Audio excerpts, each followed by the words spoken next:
guys, the snow's mostly melted off the corn. It's Friday, November, I get the date here, 15th, and we're coming up to one of our last farms of corn to shell. Got these two grain bins here along the road. We're not sure if we're going to use or not. We got to check moisture in the corn. So we're going to pull in here, and my uncle is on his way with his 9670 combine to, we're going to get a moisture sample, and I'm going to run it into the elevator. And then DJ is at the farm with our combine. He's shelling off the last of the field that is at the farm, corn. And then once we figure out or get an actual game plan, we'll decide what we're going to do. So right now we're just trying to get a moisture reading for today. Does not look like my uncle is here. Okay. We're not really sure on what our game plan is at all. But we had Nears. My uncle called them. They were tailgating gravel on the driveway here because we just knew trucks were going to get stuck because it's pretty smeary with the snow melt and everything. Got 78 acres of corn here, I believe. So, it's not on the plant. It's all melted off, so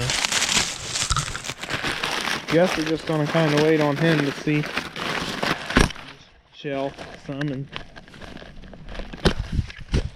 it does feel a little tough yet, a little wet. So I'm betting it'll be 19-20%. So I'm gonna wait on him. While I'm thinking about it, I'll mention next spring we're gonna be moving cattle up to this farm. We've right now we're planning on renting the pastures and the buildings that are at this farm. We have just been farming the ground, but some things changed, that we gained probably 35 acres of pasture. So we'll probably move the cows over from the home farm if we do anything, because those pastures, there's only like 4 acres of pasture there, and they've been overgrazed for the past several years. So we might bring all the heifers up here and let them out and give that pasture at the farm a year off so they can recuperate. And it needs a little bit of work done to it. Here he comes. Hopefully we'll have a combine that looks like that sooner than later. That right there is an awesome machine. If we get one, I want duals though. We'd have to go to an 8-row corn head.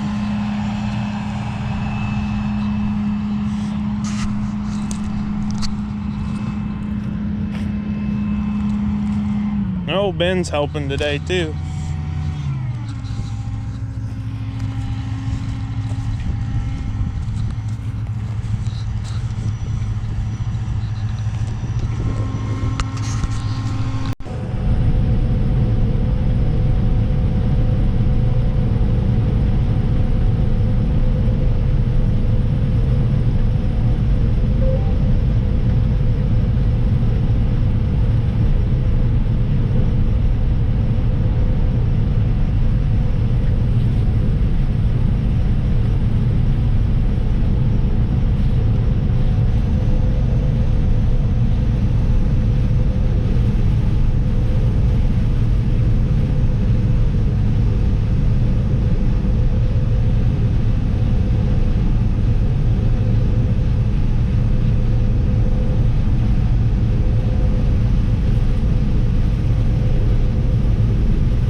got our sample. We're gonna run to the elevator. Want to drop him off to get the grain cart. At the combine saying 21. I just dropped my uncle and Ben off at his grain cart, and they'll take off up there, so they got something to dump into. I'm gonna run into Graf and get that sample tested.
Well, our plan is we're not going to run here today. We're going to fill the grain cart up and quit. They confirm the moisture is 20.6%, and the snow's melting. It's real sloppy and greasy on top of the ground. We're just going to fill the grain cart up and quit. We're not going to use the grain bins here. We're just going to take it all to town, because I don't think, none of us think the moisture is going to dry down enough to be worth, or dry down enough to go in the bins with just air. So, we got Tuesday the 16th, I think Tuesday's the 16th of November, or no, next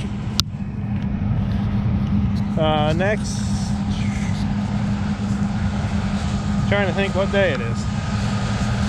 Yeah, Tuesday we are leaving and going with my uncle and then his son-in-law, should be Ben's dad. They bought a new leased a new 8345R, and we're actually going on a Gold Key factory tour of the Waterloo plant out in Iowa.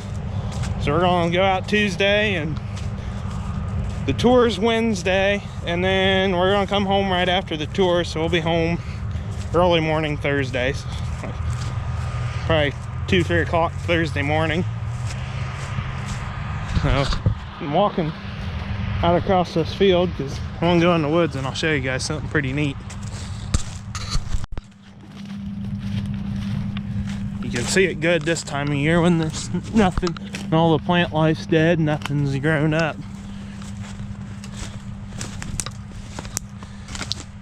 You got an old graveyard here. I don't know much about it. The townships are maintained, or supposed to, around here. There's several of these old graveyards and the trees around here, but this one's in pretty rough shape. There's a lot of real little ones that are flat on the ground that are hard to find. I think that's one. There's another one like that one here that's fell over. Here's kind of the top piece. Groundhogs have got under them pretty bad, but this one, that goes on top of here. I can still make this one out. Dr. James L. Seeger died April 21st, 1872. I cannot read what that says.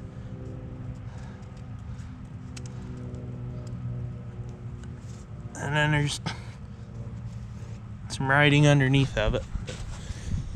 You could probably clean it up and figure out what they say. I think probably 10 years ago or so, Dad and I come in here and looked at them, and we could still read some of these smaller ones, but it's kind of sad that it's in the shape that it is. But I don't know who's supposed to maintain them, or I think they should be maintained or at least cleaned up. Like there's a real little one, but I don't know, I think it's kind of neat piece of history just here in this little area in the woods, middle of a farm. Maybe this farm wasn't all one piece at the time, but I think there's a website you can get on and find some information about it. I ought to really try to look.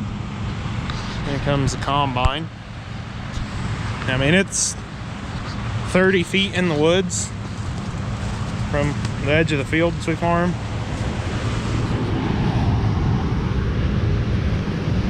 But it's kind of interesting.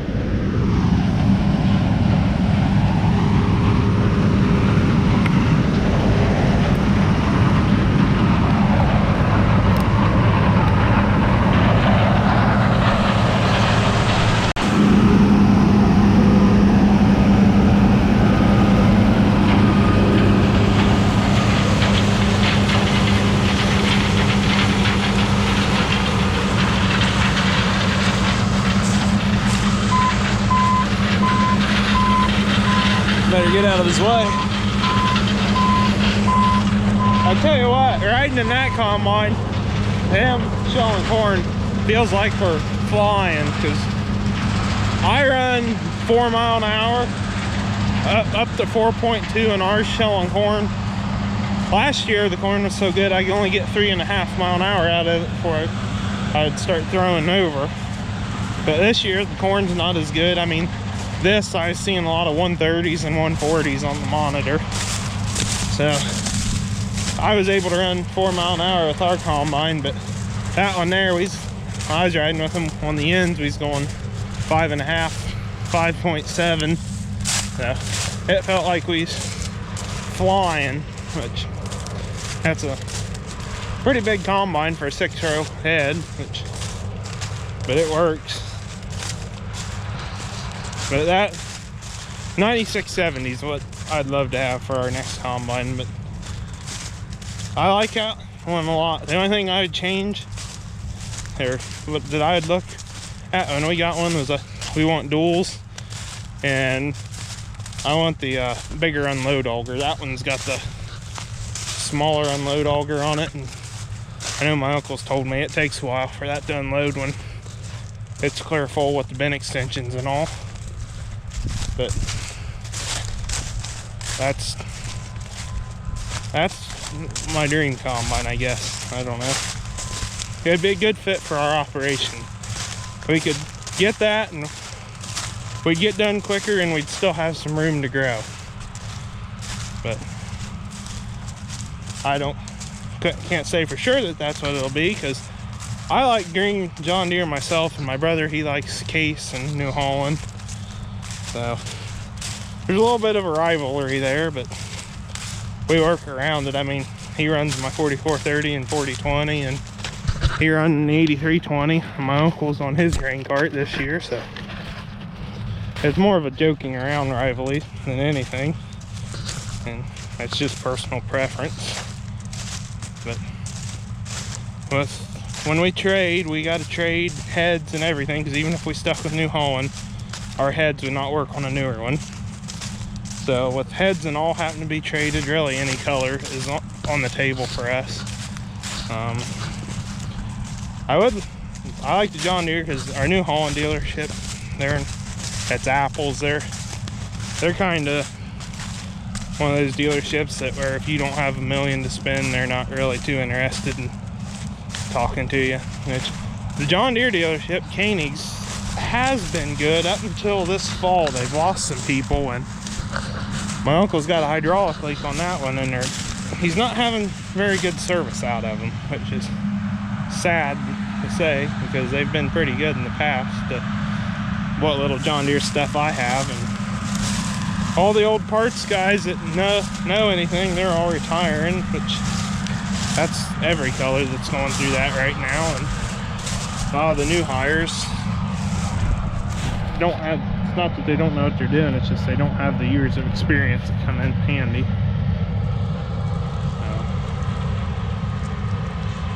So, I'll quit yapping and I'll get some footage of that combine running.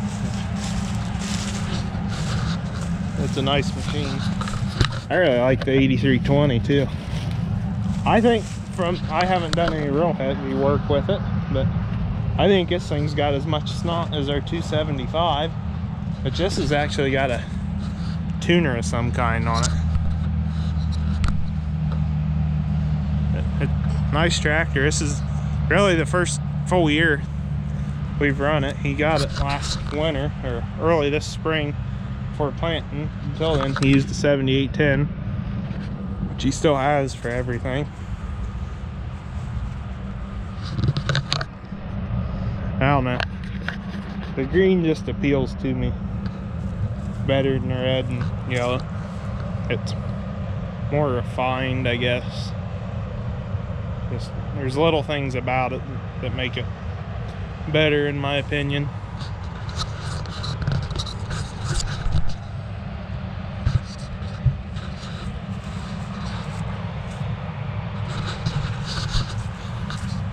I say that, but then I will admit I do like the looks of the Lexion combines too.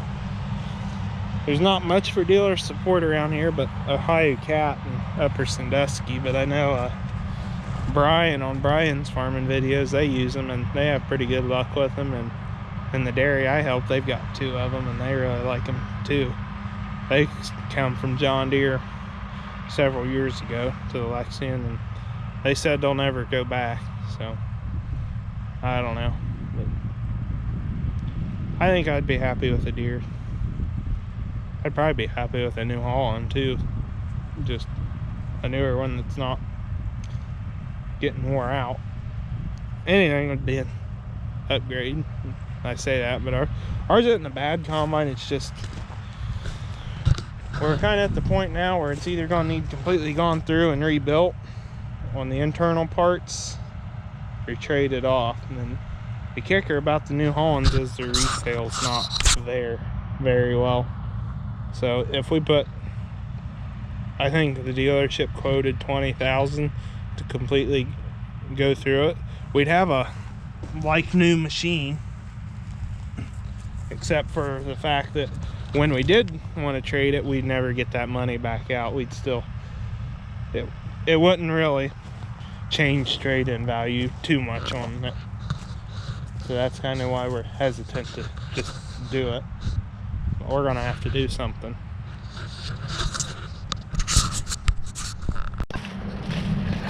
Alright guys, we had a change of plans. My uncle talked to the other elevator that we go to, and they're open 8 to 4 tomorrow, which tomorrow's Saturday. So we are gonna at least try to get the front of this farm done. That's gonna be 25 acres or so. The back field, there's one real big field in the back that makes up the majority of it. So I'm gonna run to his place and get the semi, and we'll at least fill trucks tonight in the cars.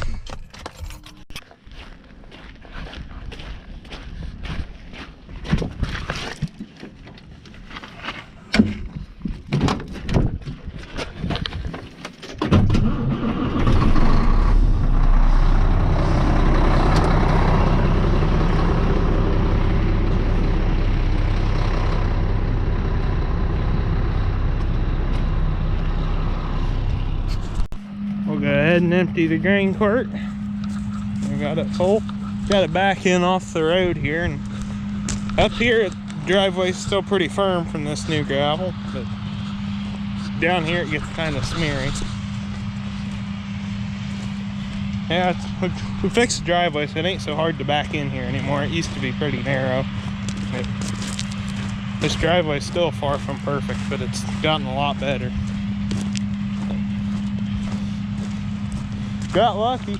This time of day it's hard. This is a pretty busy county road. It's hard to back in without having to stop cars, and I didn't have one. So, I'm still going strong. I got back to the buildings there and he called me, and I guess Ben's super tired and wants to go to the house for a while. He missed a shot to go with me.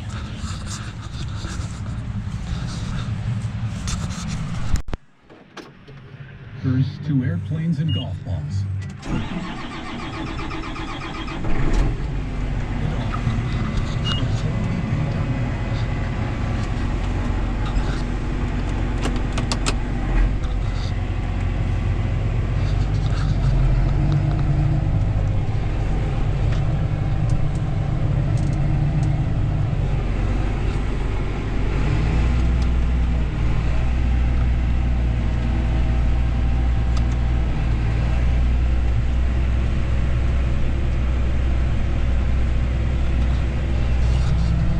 Sure what that means. Got about 30,000 pounds on now. So he's got scales on the combine.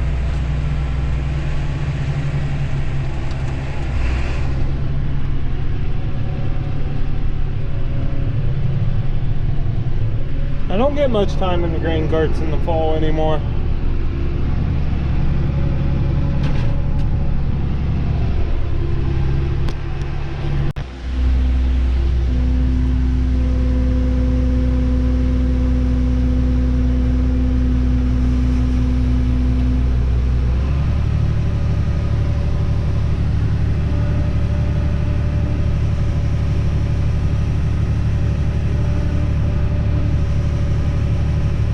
This one will make a mess quicker than ours. It's got a little bit bigger auger. This is a super hopper, so you can't really stack it up in this one or it'd be way heavy.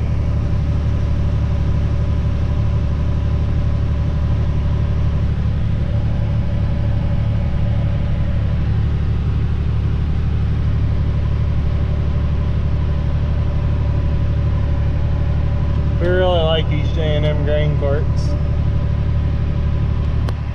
They're made pretty close to here. Actually, there's a lot of the grain cart makes are made about the same distance from here, other than Kinsey.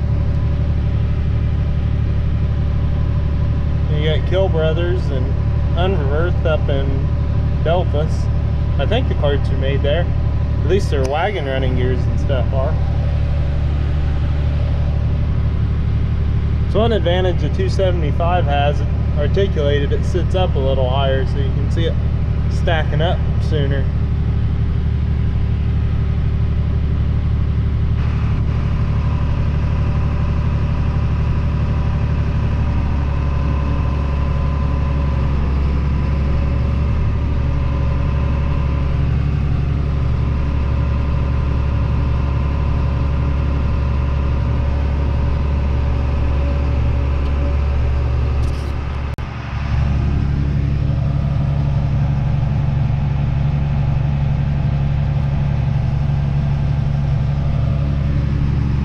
Switched over to the back hopper in the trailer.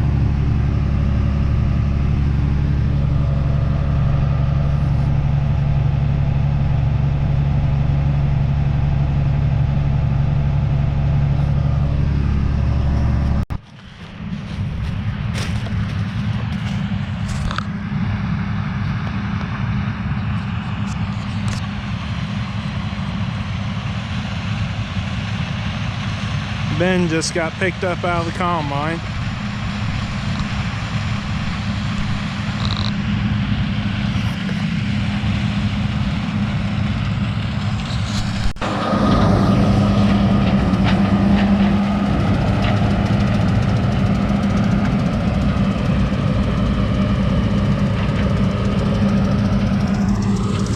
He's got them Calmer chopping rolls, and then he's got stalk stompers on the bottom of the corn heads. That does a pretty good job with residue. I always thought our New Holland snapping rolls did pretty good. They don't do what the Calmers do, but I mean,